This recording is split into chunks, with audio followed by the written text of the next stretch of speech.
Welcome to this webinar on mini-grids. My name is Fernie and I'm a project manager at Solarplaza. For those of you who don't know Solarplaza, let me quickly introduce us. We're a global event organizer with a mission to positively impact the world by accelerating the sustainable energy transition. We are based in Rotterdam in the Netherlands. We have hosted numerous events around the globe, and we have a network of over 60,000 solar PV professionals joining us at those events. Before we get started, I have a few practical notes to share with you. Please feel free to ask all your questions to our speakers in the question box you see on your screen. You can use the Q&A box for any technical issues. Our team is here to support you. And of course, you will receive the presentations and recordings of this webinar in the coming few days. Today's webinar is part of the run-up to our Future of Energy conference on 11th and 12th of April in Amsterdam, which we organized together with our partner FMO. For further information on the program or on our amazing speakers, please have a look at our event website. And we are really looking forward to meeting you all in person in Amsterdam in April. Today, Marina Pannekeet, Manager Energy Department, Eastern and Southern Africa of FMO, is our moderator. So welcome, Marina. Now let's get started. I wish you all a very good webinar. And Marina, the floor is yours. Thank you, Fanny. Yes, and also from my side, welcome everybody to this warming up mini-grid seminar, small webinar, I should say, warming up to the conference in April. It's about a topic close to my heart, mini-grids. I think there's a huge future in the access to energy environment for mini-grids. And we have really a nice, diverse panel today. And I would like to introduce the members of the panel to you. But let me first give you a bit of insight into the program. Sorry, Tom.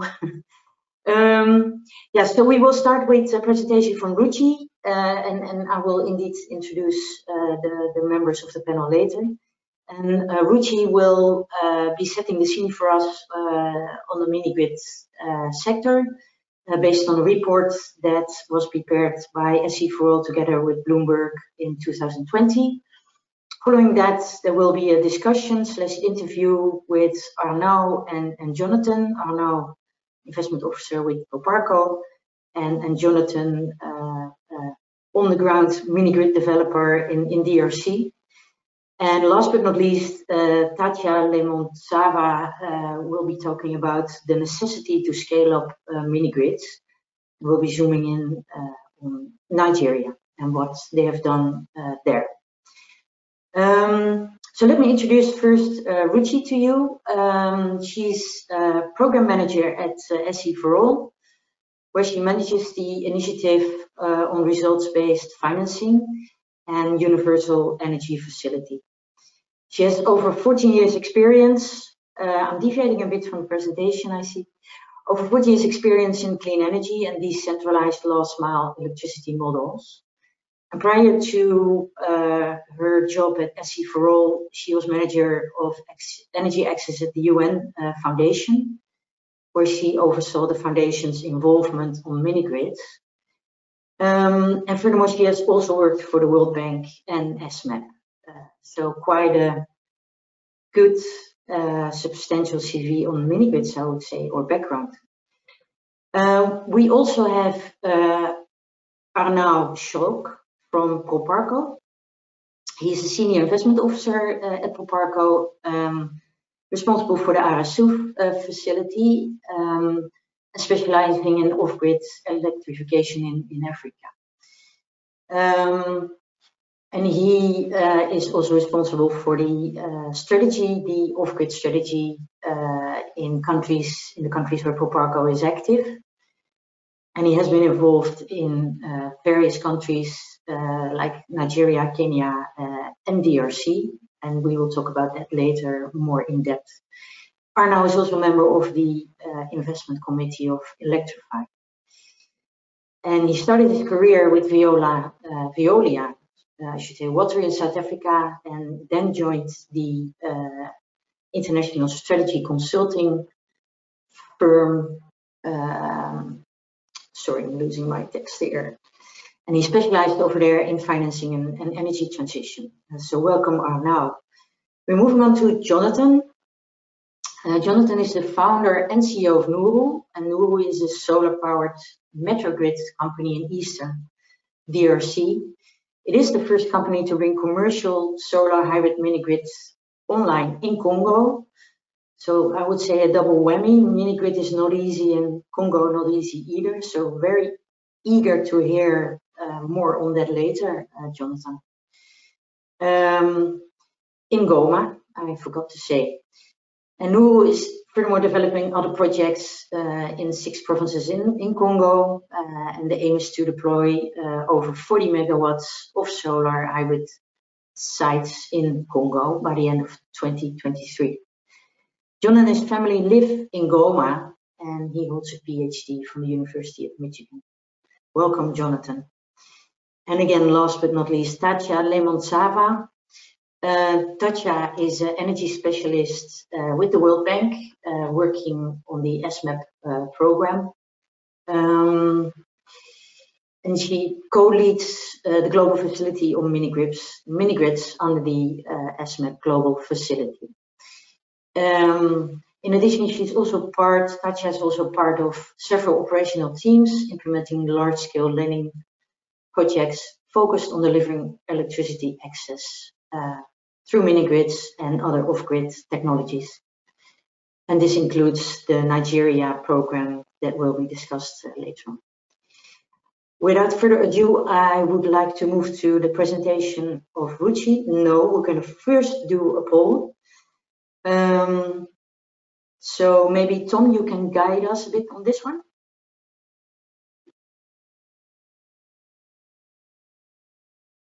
Yeah, of course. So we just launched a poll. We'll ask all the attendees to select one or multiple of these answers, just to get a bit of a grasp of all the different people we have in the room, whether they have experience with mini-grids already, or whether they have an interest in getting started in mini-grids, or whether maybe just from an interest point of view, they're just interested in the topic. But that will be, I think, very valuable for the speakers and the panelists to know, and also to put into context any questions you might have. So let's see, just give a little bit more time for people to vote, and then we can bring up the poll results so we can get a nice idea. Well, we've got over 75% of the people voted at this point, so I'll bring up the poll results. You can see them now on the screen.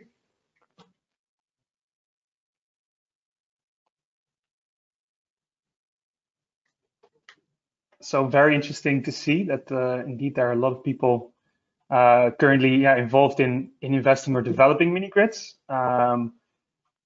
Of course, also people working with mini-grids in a different way, actually the majority. And and also a lot of people interested in the topic. It's a nice split, quite a divide, but it really shows that a lot of people, most of the people in the room actually are practically working with mini-grids. So that is very good to know.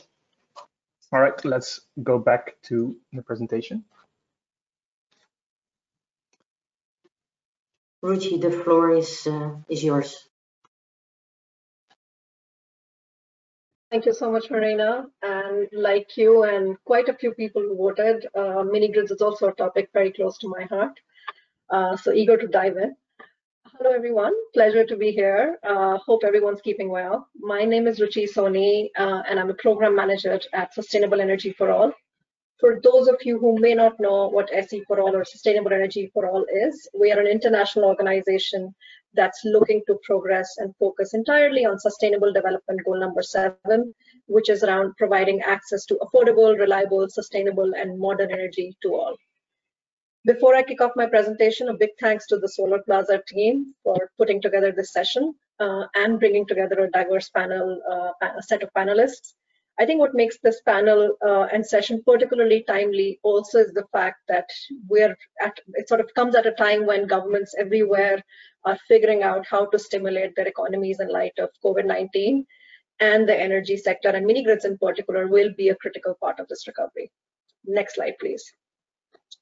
So to jump right into the presentation, I will briefly go over the highlights of this State of the Mini Grids Market report that came out in 2020.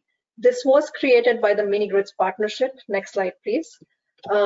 Very quickly about the Mini Grids Partnership, it's a consortium of over 330 mini grid stakeholders with the common goal of enhancing and complementing each other's work through increased collaboration and partnerships. So SEforALL serves as the co-secretariat for the partnership, along with AMDA in its role as the co-chair. This slide basically shows you a sense of how the Mini Grids Partnership operates. Next slide, please. So very briefly, a bit of context of how this report came about. So the goal of this report was really to raise awareness about mini grids, mobilize investments in the mini grid sector, but also to sort of take things a step further and serve as this benchmark to measure the sector progress. So in terms of a quick introduction, how did this report come about?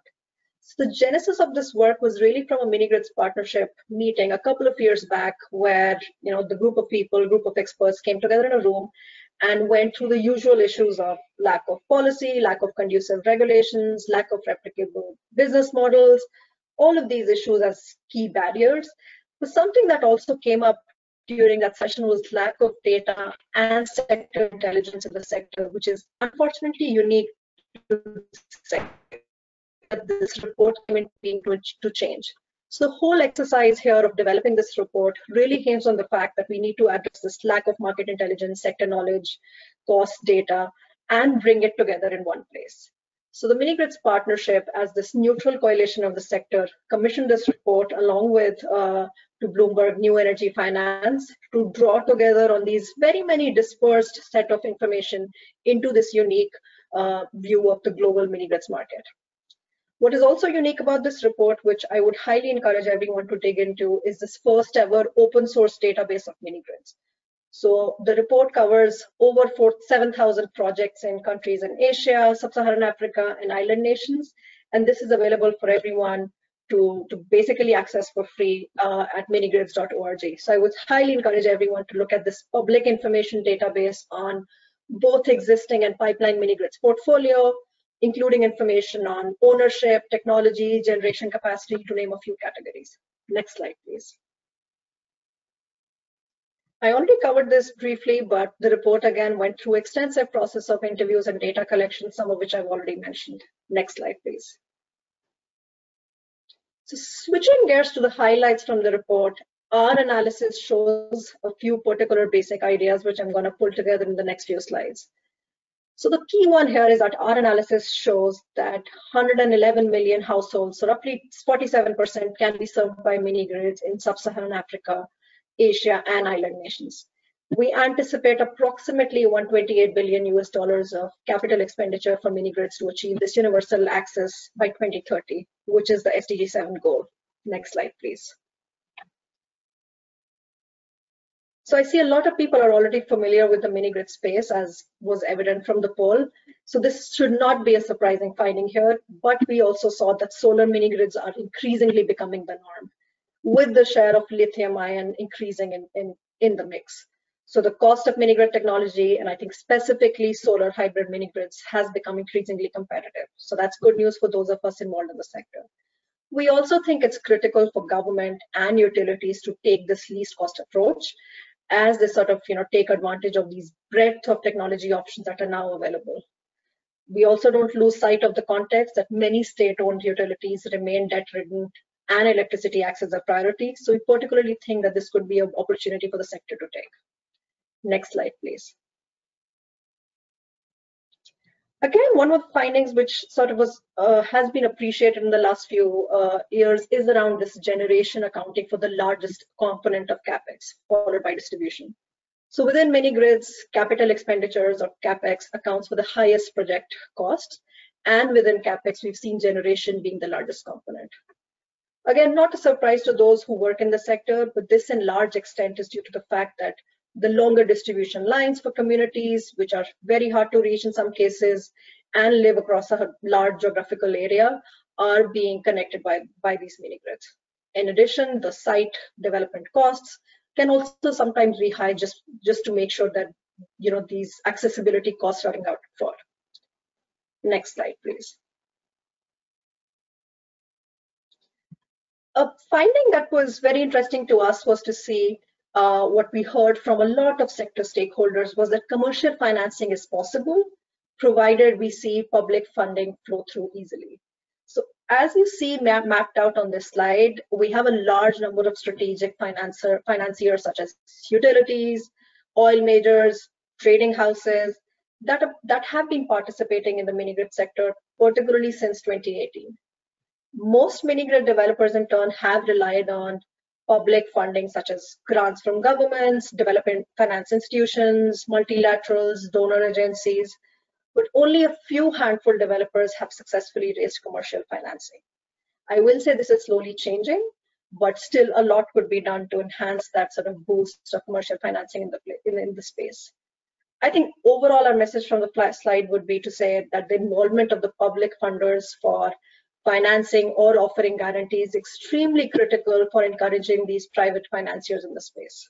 And hopefully we'll hear a bit more around this from the next few panelists. Next slide, please. This again was interesting to us as we mapped out the landscape of who is entering the market and who is interested in the space. So as you see, a lot of large corporates have entered the sector. And there's a pretty healthy mix of domestic and international players in the market, as most mini-grid developers, and again, not news to this audience hopefully, are much smaller scale companies or startups. So as the solar hybrid mini-grid market evolves, large and international corporates have also started to participate in the last few years. Again, I think there's a nuance here in the sense that some of these have done by acquiring companies that are smaller or through offering particular aspects of the technology. So looking at this list, there are a few that offer battery storage systems, UPS systems, software control technologies. Others have partnered with developers or invested in them. So there's a healthy mix there of large corporates who aim to use these partner technologies or combine them with sales networks to offer new products, new services in the sector. Next slide, please. This was one finding that piqued a lot of interest in the last few months, which is around how much of this financing is really flowing in the sector. What we really benefited from was this data analysis and collection through this mini-grids funders group, where we saw that, who essentially tracked this money committed in the sector. So this slide is particularly important since it shows that since 2012, over $2 billion have been committed to the mini-grid sector. That seemingly is fantastic news, but I think the point that needs to be kept in mind is out of which only 13% has been dispersed so far. Again, conscious that this is a 1.5-year old data, and the reality on the ground is likely better than the data suggests, it's still clear that there can be significant delays along the way in receiving funding and moving these projects forward. I will say another nuance here is that 13% of that funding has essentially flown to 10 countries alone, so 66%, so bulk of it flown to 10 countries alone. I think there's also another point which I'd like to make here, which is that there's a lack of pure commercial financing in the space, which again follows the impression that mini-grid projects, mini-grid market lack scale.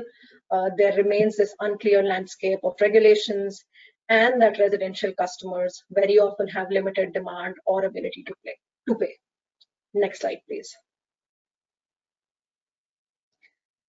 I have this slide, and I particularly like it since it shows how the regulation landscape, particularly around this policy of what happens when the main grid arrives to these projects, lays out.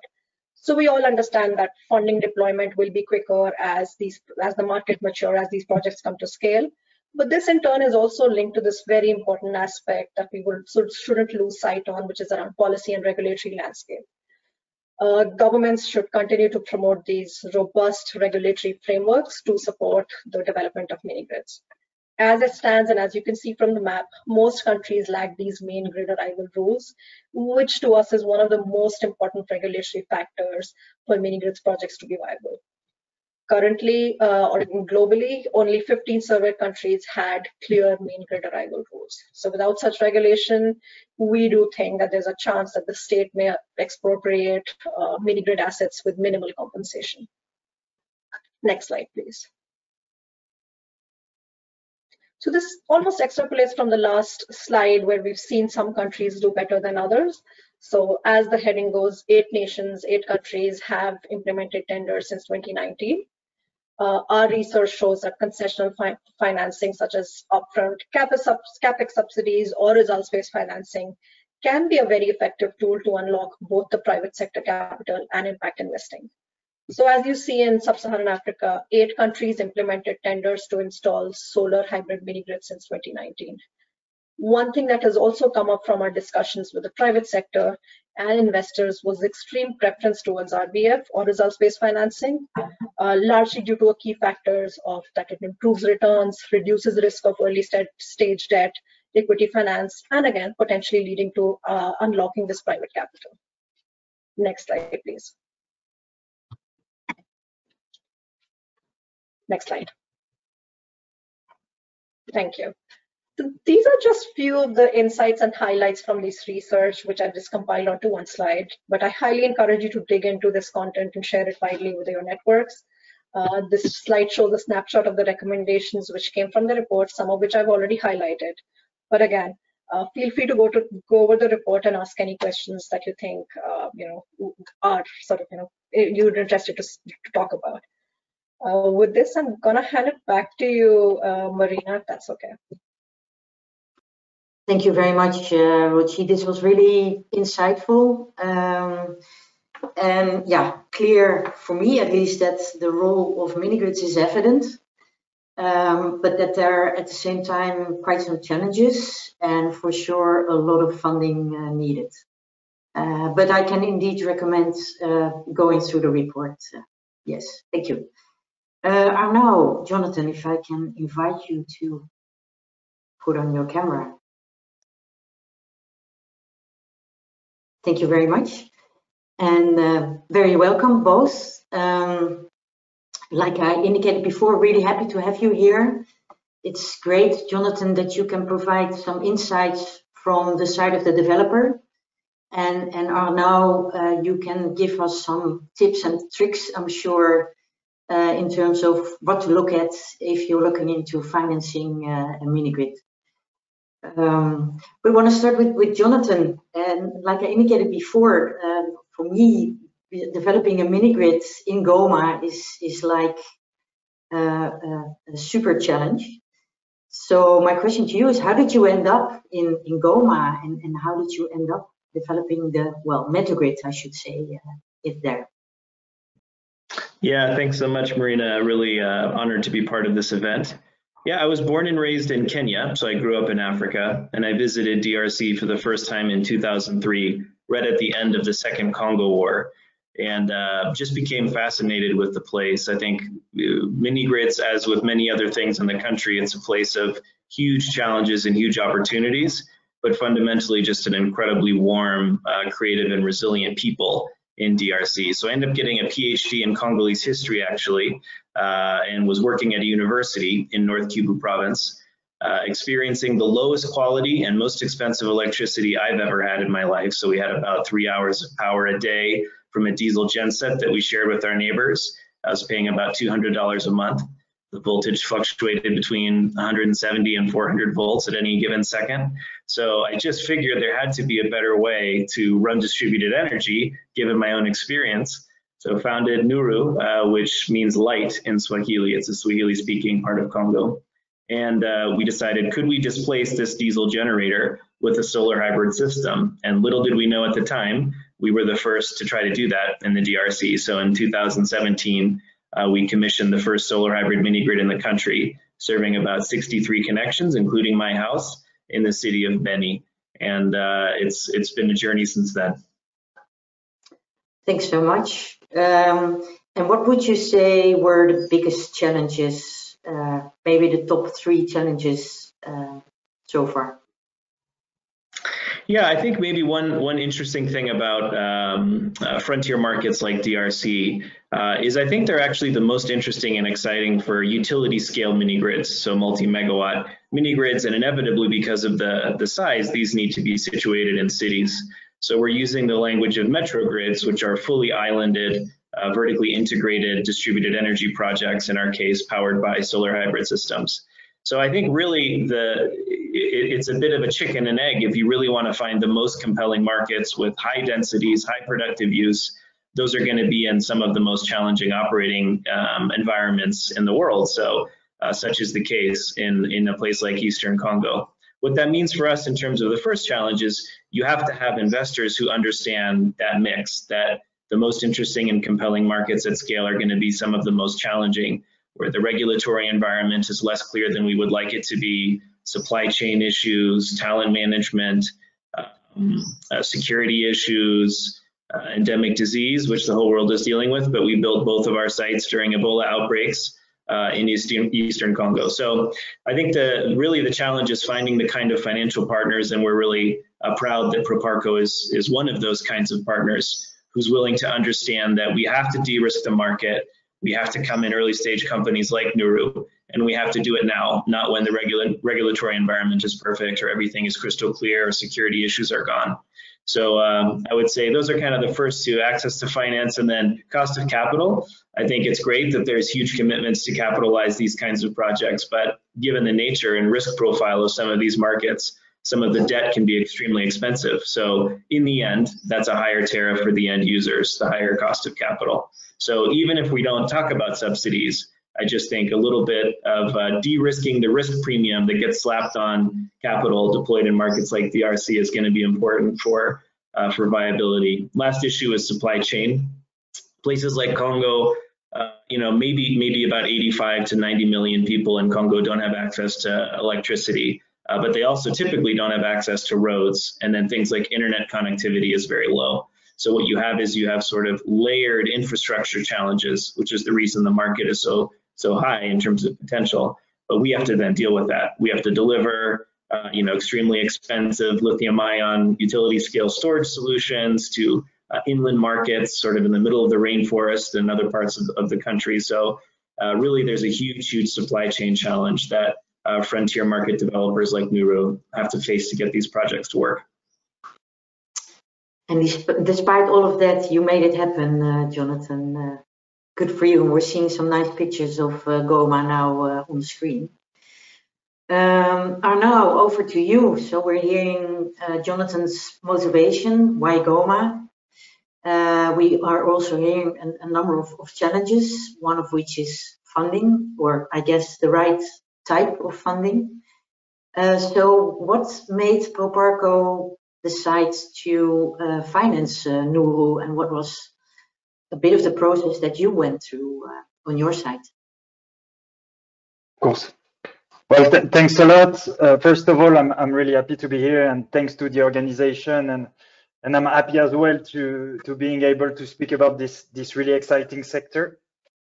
So Proparco is the subsidiary of the French Development Agency, which is focused on the private sector development. And part of our strategy, the off-grid sector, or the decentralized energy sector, is really key and part of our strategy. So this explains one of the reasons why we want to support company like Nuru. And we have as well a strategy to support the least advanced states in the country, and we therefore we have a focus on the DRC. So then after this perfect overlap of Nuru being part and the leading mini grid developer in DRC make the perfect fit.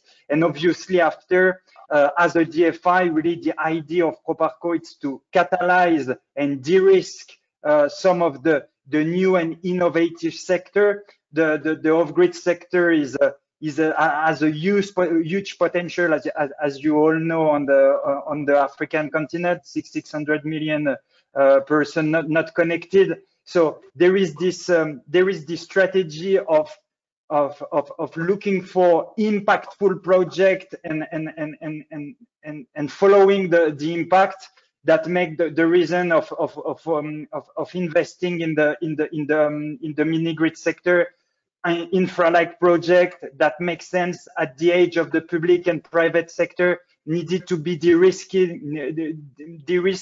and huge impact in countries and in the sector. So all that explain our position in the sector.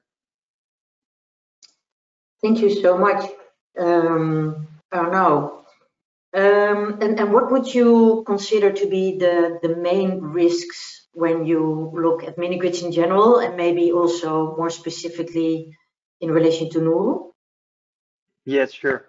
No, I think that's a great question, and I think I would like to, beyond really the main risk of the sector that we can have in mind when we finance infrastructure or energy infrastructure project, I would like to really emphasize on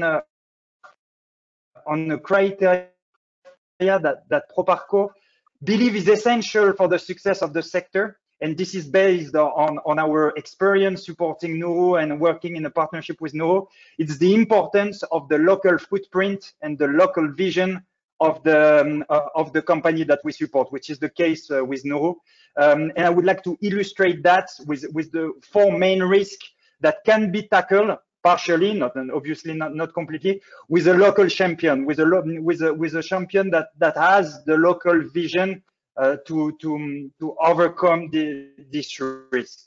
As I mentioned, mini grid is a key infrastructure at the age of the public and private sector, and with that, one of the main issue, obviously, is the regulatory framework.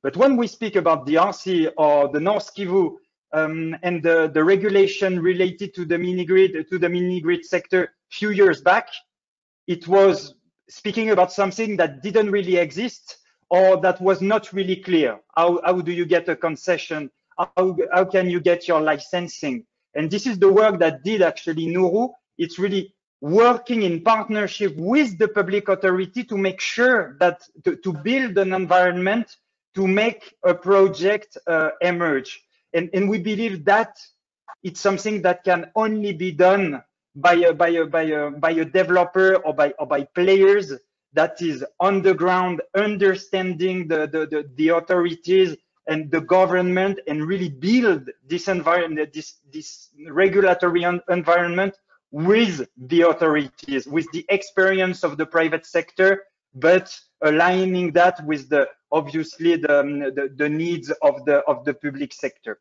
So that's the first risk. The second one is the tariff. It's obviously it's related to the regulatory framework, but it's also related to the revenue model, because your tariff will be the basic of your revenue model. And with this type of new innovation, you are going to provide a service that is different from what the population was used to. And with the tariff, that is going to be different, maybe more expensive than some alternative, some competitors, or some alternative that can be there. But this, obviously, because you provide a service that is reliable, that brings a lot of value, you have to make sure that you understand your population and that you understand that this population will accept to pay this tariff, and this needs really this understanding of the population, the habits of the population, the habits of electricity usage, and a local team. And this is, I had the chance to go and visit Nuru a month ago, and this is what you can see: a team of local person that completely know the environment and that make sure that the tariff will be acceptable by the population. And obviously in relation of with the authorities, but this is something related to the regulatory framework. The third risk is the revenue model. Obviously, you want your plant to be at the equilibrium, or to be commercially viable, and you have to. One of the issue with the mini grid related in comparison with the centralized plant is that you have to project the future demand, and you have to have a strategy to grow the demand, because the demand that you currently have is not the one that you will have tomorrow. And you have the operator needs to have a strategy to grow this demand. And once again, this is only with a pure and a deep understanding of the geography where you will operate, that you can project, that you can simulate the load profile and the future demand that will match your future infrastructure. And the last one, which is really important for us as a DFI, is that we want some impact. Impact is a driver of our intervention. We obviously have strategy of impact. We have long-term vision, but the translation of this vision, which is institutional, and this translation needs to be done on the ground, and this will be done with working in partnership with a local champion that understand his population, the issue where he's going to operate, to make sure that the impact will be well done, and to support them as well to grow this impact, to maybe target a specific population or a specific CNI, and this can only come in partnership with company like Nuru. Yeah, I'm gonna stop here. Thanks, Arno. That was really clear, really good. And yeah, from my side, from FMO side, I can only congratulate you. Slightly bit jealous, by the way, with your involvement on Nuru. Well done. And Jonathan, back to you. And last but not least, but really, do you have some tips and tricks to tell fellow developers or even financiers what to look out for? We've heard some elements already from Arno, but anything to add to that? Yeah, thanks. No, I think, maybe to directly kind of piggyback on some of Arno's points, I do think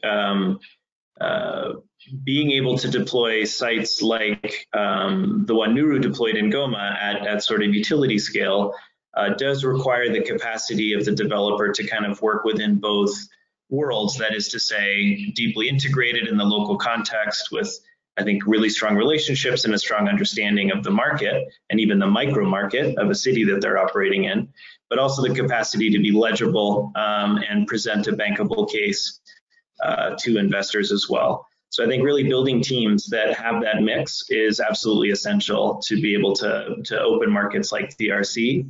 But then I would also say that I think the business model really has to work fundamentally, just to go with what Arno said, that utility scale mini grids in cities, you do have the densities and productive use opportunities to make these work commercially. So I think it's the responsibility of the developer to build a case that can work with commercial financing and not treat subsidies as the only way to make these kind of systems work. So I think there really needs to be a commerciality that is the focus of developers when they're looking at markets like this.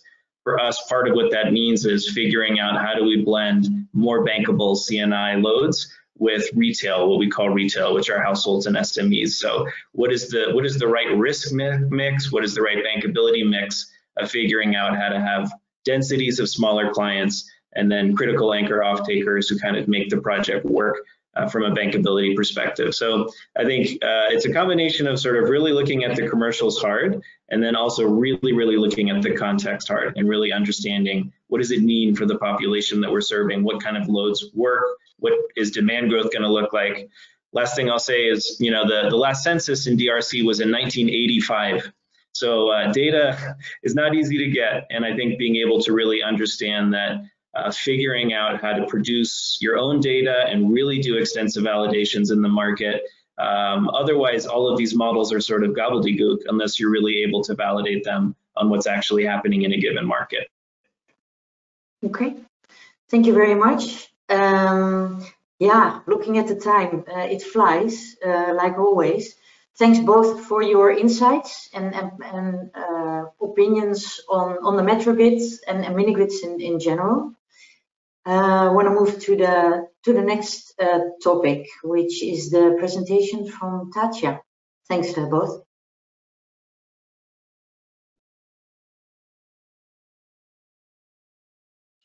Thank you, Marina. Thanks, everyone. Once again, I want to join my colleagues in thanking Solarplaza and FMO for organizing this really interesting discussion. As Marina already mentioned, my name is Tatja Lemanjava. I co-lead the Global Facility on Mini-Grids within the World Bank's ESMAP program. So I'm also very aware of the time that we have remaining, so let me just dive right into my presentation. Next slide, please, Tom.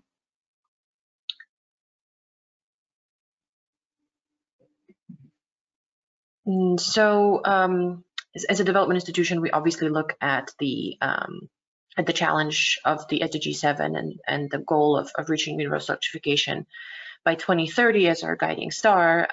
And I probably don't need to tell all of you this, but as we all know from the Tracking SDG 7 report, an estimated 940 million people will need to gain access between today and 2030 in order for us to reach universal electrification.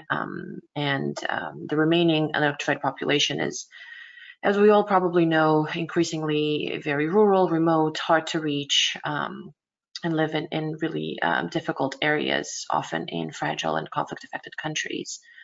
Electrification progress is very uneven as well, mostly achieved in South Asia and some countries advancing more successfully in East Africa. But a lot of our markets that we focus on, such as the highest access deficit countries like Nigeria, DRC, Ethiopia, they're receiving very, very uneven progress. Next slide, please.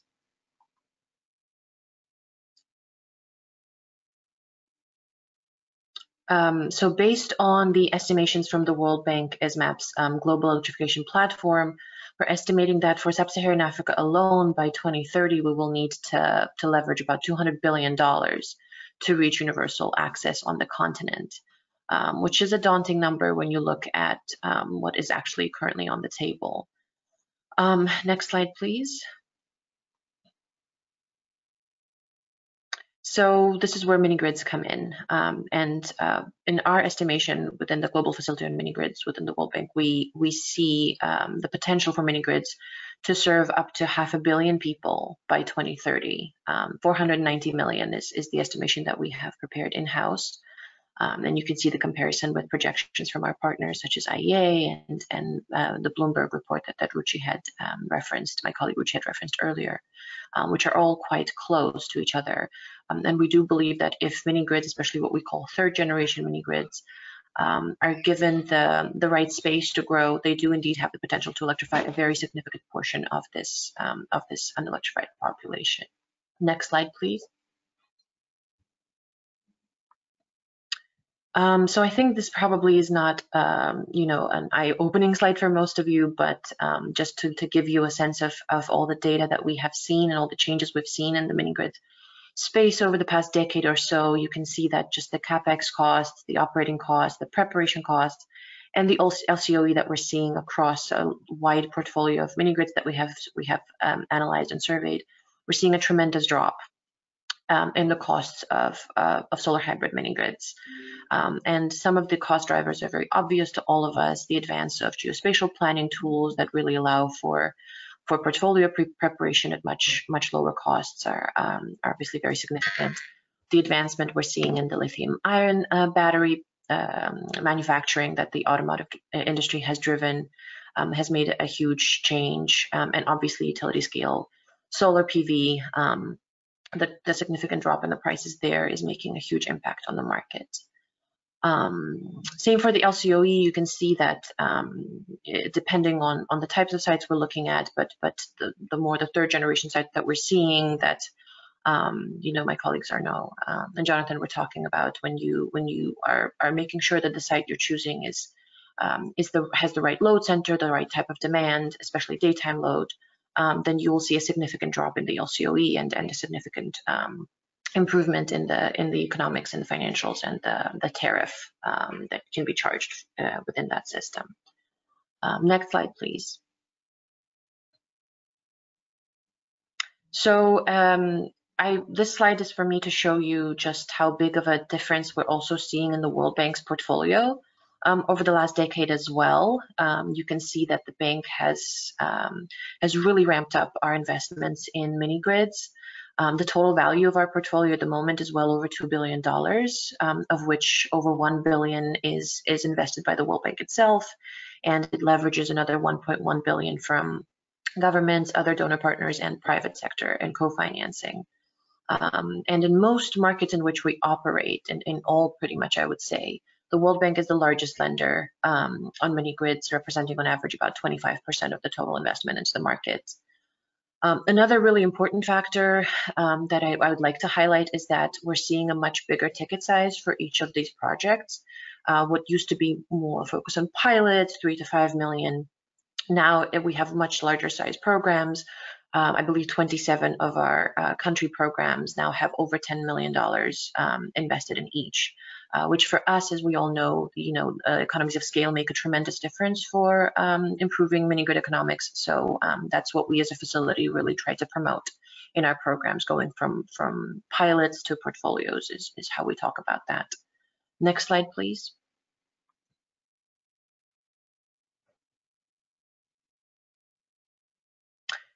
So with this slide, I really wanted to highlight how we as a facility work with our client governments. As a World Bank, we work with country governments to help them address their electrification challenge, and to help them really think about unlocking the mini grid market as part of the overall sort of electrification equation. And as a facility, we work with our client governments to support them in tackling what we believe are the key 10 building blocks to unlock the mini grid market. And you can see them on your screen. These are geospatial national level and portfolio planning, reducing the costs of the solar hybrid mini grids that come into the country and are built in the country. Obviously, access to finance is a huge one, mobilizing local and international private sector and the local utility as appropriate, improving the regulations to make it a more attractive proposition for mini grid developers, of course. A significant focus on demand stimulation and productive use. I really cannot emphasize that enough, how big of a focus we put on that in our programs. Improving the institutional framework, providing a more enabling business environment, focusing on community engagement from day one, and training and skills development as a really essential portion of promoting development of mini grids on a national scale. And you can see in the slide that I included here, this is an example of a country snapshot and how we as a facility sort of approach our programs. We work with our client governments to help them develop these traffic light systems together with our teams that work with these governments to help us get a better sense of where that country is in terms of each of these building blocks. I apologize, it's probably a little hard to see on your screen, but you can see that for each of these, we generally, especially for our most critical access deficit countries, we have these sliding scale, these traffic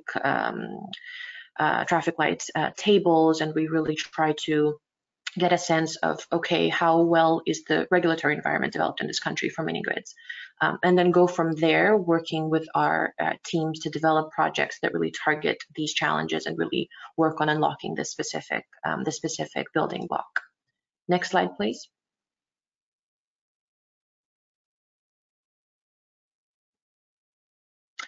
So as a facility, we also try to be very forward-looking, and we have established as part of our knowledge base, which includes this report, Mini Grids for 500 million people, that we produced a few years ago, and we're actually producing an updated version as we speak. There should be an update coming out in the next few months.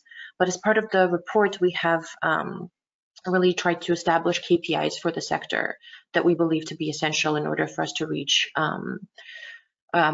the full potential of mini grids, and to reach the 490 million people that we believe can be electrified by mini grids by 2030. And these KPIs are on your screen. You can see them.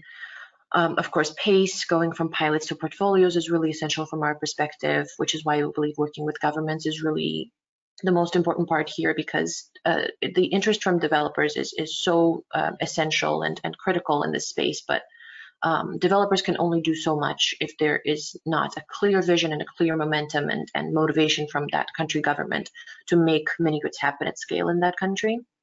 That's really important for us.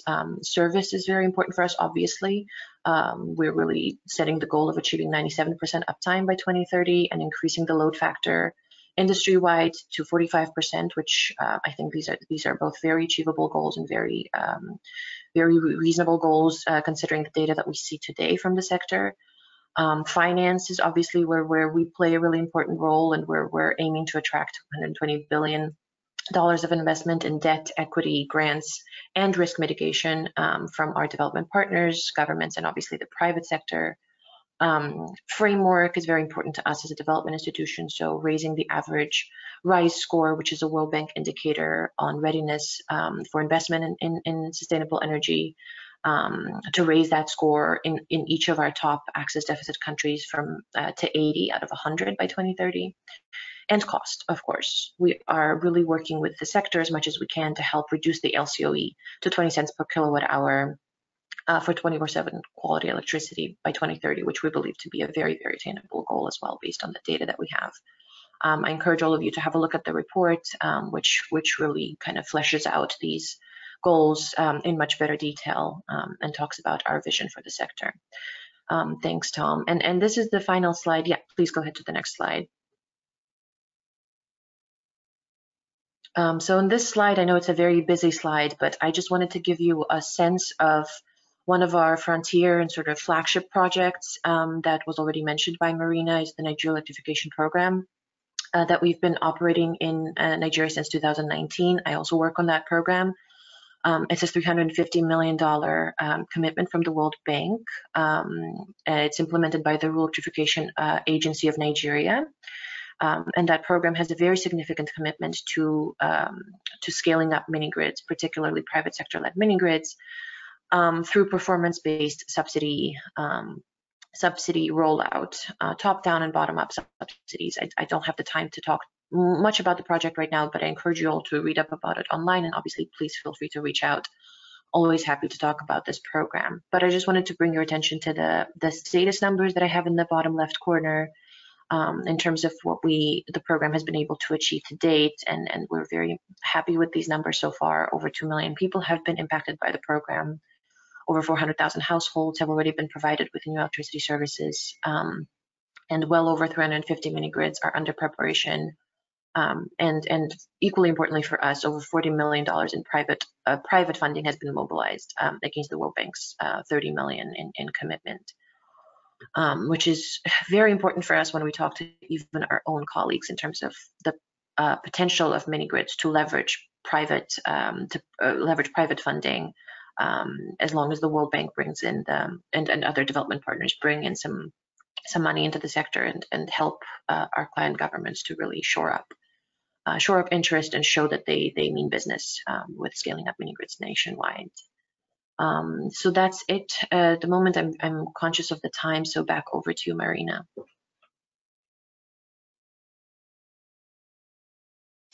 Thank you, Tatja. Interesting and very impressive what the World Bank has achieved so far. Also considering the time, I want to immediately move to the questions. So I see one question from Mr. Opini, and this is actually one for you, Tatja. Maybe I can invite everybody to come on to the screen. Thanks. So question for you, Tatja. How are you going to achieve the LCOE, the $20 LCOE by 2030? I see that question. Thank you, Marina. So we're seeing a wide range of LCOEs, obviously depending on how well the system is designed and how well it targets the daytime load and like my colleagues Arnaud and Jonathan were talking about earlier, it's really, really important to design to get a full understanding of the demographics of the community that you're focusing on, that you're targeting, and to design a system that not only targets the today load, but focuses on growing the load for the future. So we're definitely very optimistic about the LCOE of 20 cents per kilowatt hour. It seems quite achievable to us based on what we're seeing happening in the market today, happening in Nigeria today, where all these tools that are advancing in the space are allowing to optimize the system, to not oversize the system too early, to have it be more modular, to utilize really advanced tools, geospatial tools, metering tools, and remote monitoring tools that reduce the system costs and also allow for really targeting the most appropriate customers. The most important point from our perspective that I really have to emphasize always is demand stimulation, income generating, productive uses. That's the most important factor that will reduce the LCOE for any solar hybrid mini grid, because solar electricity is basically free. So as long as people are using it during the daytime and not there's a reduced need for that battery backup and diesel backup, that makes a tremendous difference to the LCOE of the system. So that's what we really target in our programs, is identifying the right loads, the right communities, and then designing very comprehensive demand stimulation programs that help those people leverage that electricity and actually be able to do something beyond just household consumption for it.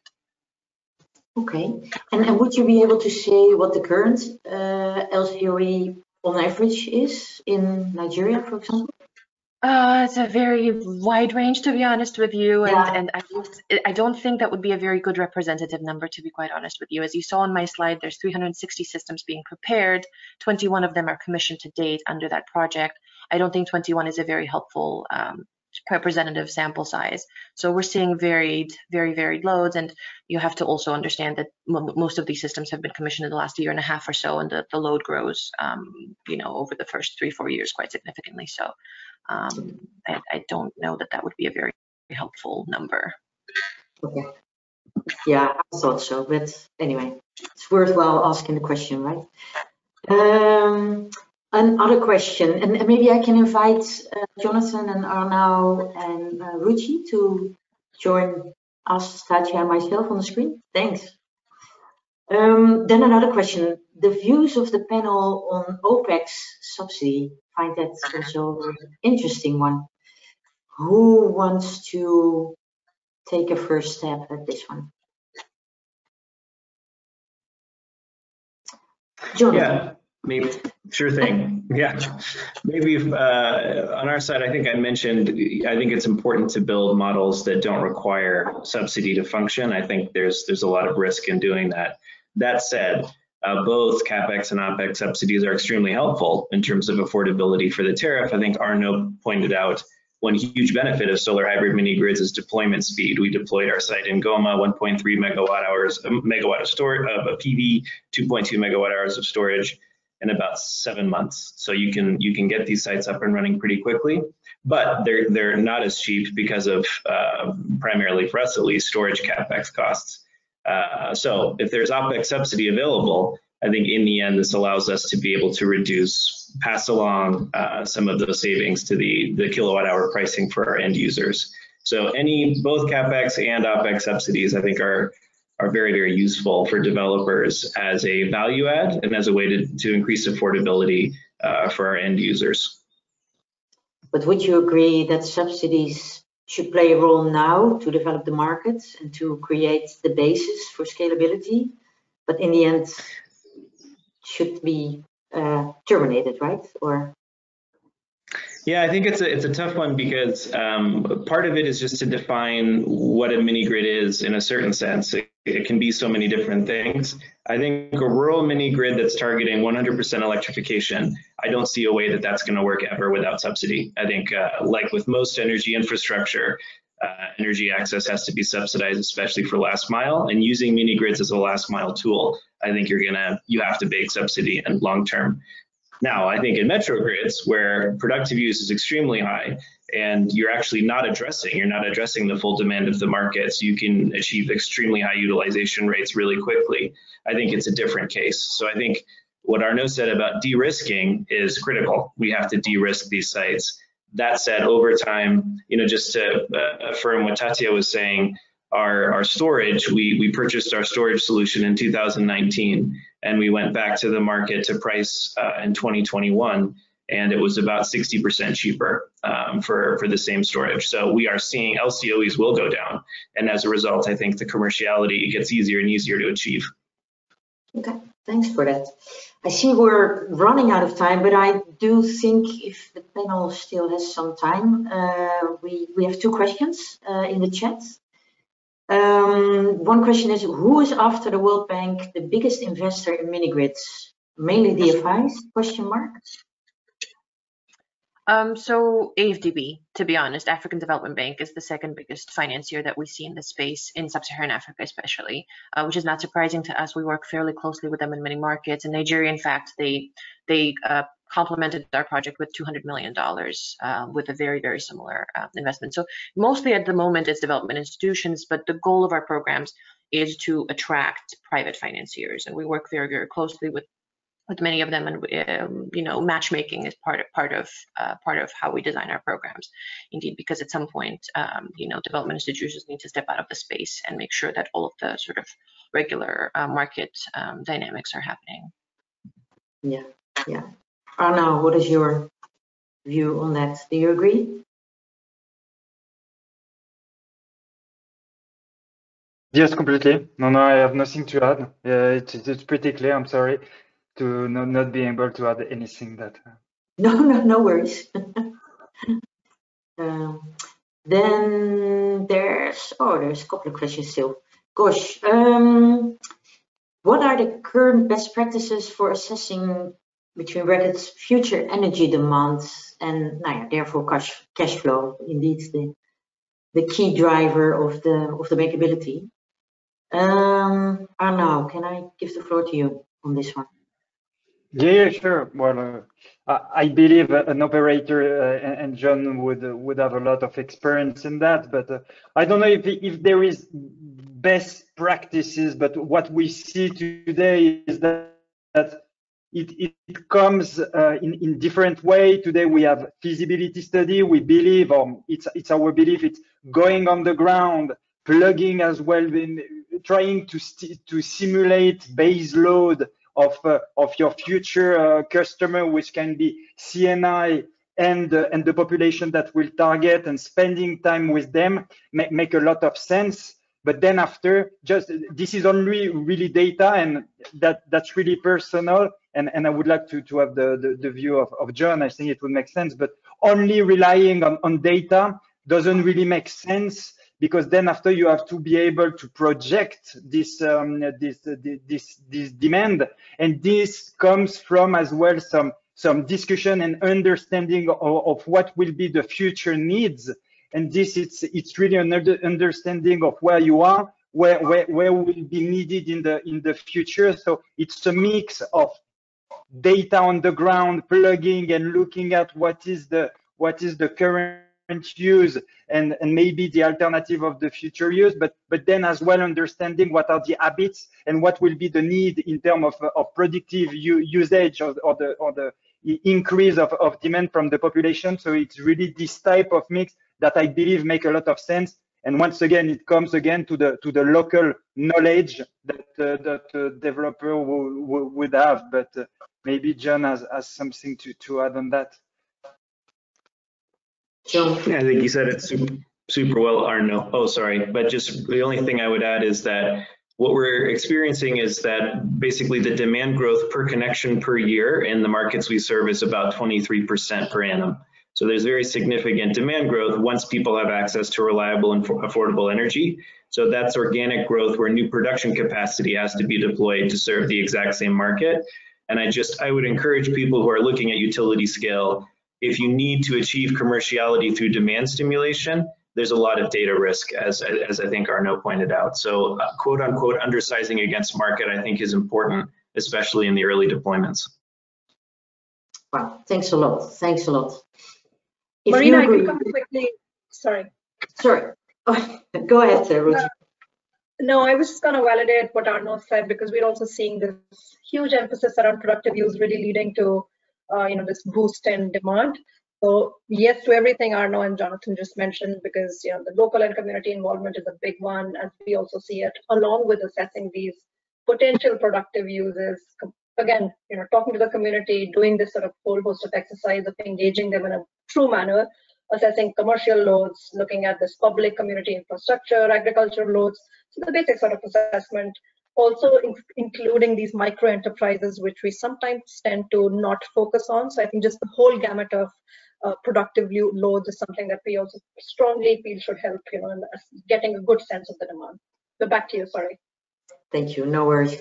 If you all agree, yeah, there's time for one question, and it's for you, Ruchi. You mentioned the lack of arrival rules or regulatory framework in most countries.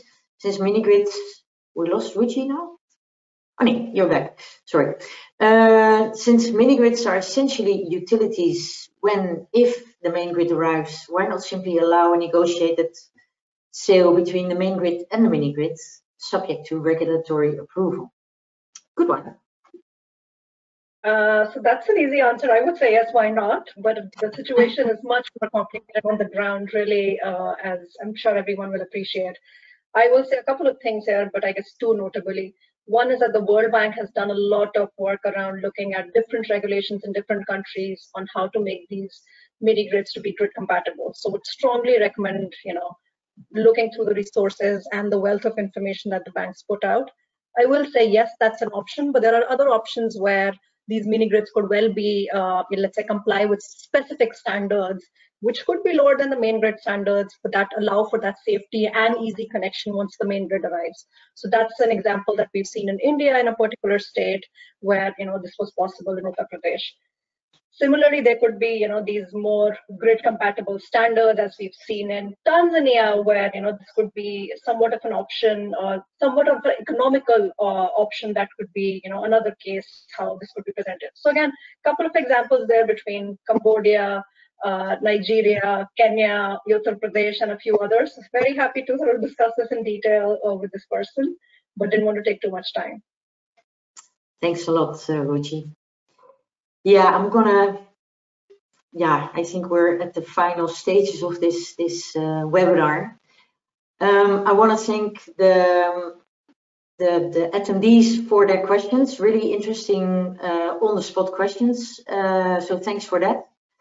I want to thank the panel for your presentations and inputs and answering questions and being available. And also want to thank Solarplaza for organizing this. And I hope to see you all and also some or all of the attendees in Amsterdam on the 11th and 12th of April. And I can recommend the venue, the Beurs of Berlage is a wonderful venue, so really invite you to come there. Thanks a lot. Have a nice day. Thank you, everyone. Thank you, Marina. Thank you. Thank you, everyone.